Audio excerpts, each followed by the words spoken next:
بسم اللہ الرحمن الرحیم۔ سیدہ زہرا کا نکاح آسمانوں پر۔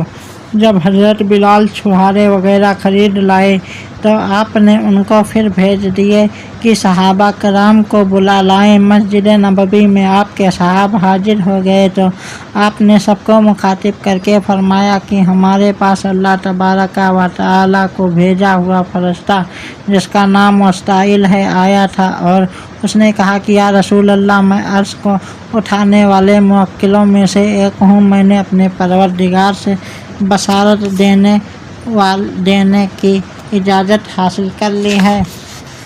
پھر یہ اطلاع آئی کہ خداوند قدوس نے میری بیٹی فاطمہ کا نکاح میرے بھائی علی کے ساتھ آسمانوں پر کر دیا، اور میں پہلی بار زمین پر یہ بشارت لے کر حاضر ہوا ہوں، اور وہ فرشتہ ہمارے پاس موجود ہی تھا کہ جبرائیل علیہ السلام بھی آ گئے۔ انہوں نے ہمیں اللہ تبارک و تعالیٰ کا سلام پہنچایا اور پھر یہ خوشخبری دی کہ اللہ تعالیٰ نے علی و فاطمہ کا نکاح 40,000 فرشتوں کی موجودگی میں آسمانوں پر فرما دیا ہے۔ ان اتی الملک اسمہ واستعیل و قالا یا محمد ان الموکل بعہدی قوائم العرش سالت ربی ان یاذن لی یسارت کا وحجا جبریل قال انس رضی اللہ تعالی عنہ بین النبی صلی اللہ علیہ وآلہ وسلم فی المسجد اذ قال لعلی ھذا جبریل اخبرنی ان اللہ قد زوجک فاطمۃ و اشہد علی تزویجہا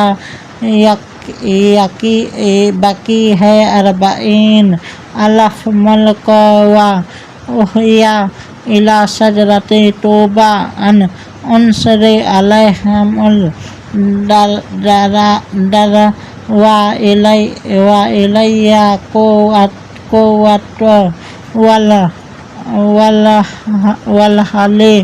والحلال فہم تہادوا بہ الی یوم القیامۃ۔ نزہۃ المجالس صفحہ نمبر 226/2۔ معارج النبوت رکن 4 باب صوم صفحہ نمبر 33۔ وامر رضوان خاجن الجنان فحجا شجرۃ طوبی فحلت رکاء یعنی مسکا کا بعد مجیء اہل بیتی و انسا من تحتہا ملائکتہ من نور فإذا استوت القیامۃ باہلہا صارت الملائکۃ فی الخلق فلا یبقی لا اہل البیت الا دفعۃ ثقافیہ فقالہ من النار۔ صواعق محرکہ صفحہ نمبر 71۔ نزہۃ المجالس صفحہ نمبر 1/226۔ خطبہ خطبہ آدم علیہ السلام نے پڑھا تھا، اور پھر جنت کے ریشمی کپڑے کا ٹکڑا جس پر نور کے ساتھ 2 سطروں میں یہ نکاح نامہ لکھا ہوا تھا ہمیں پیش کیا۔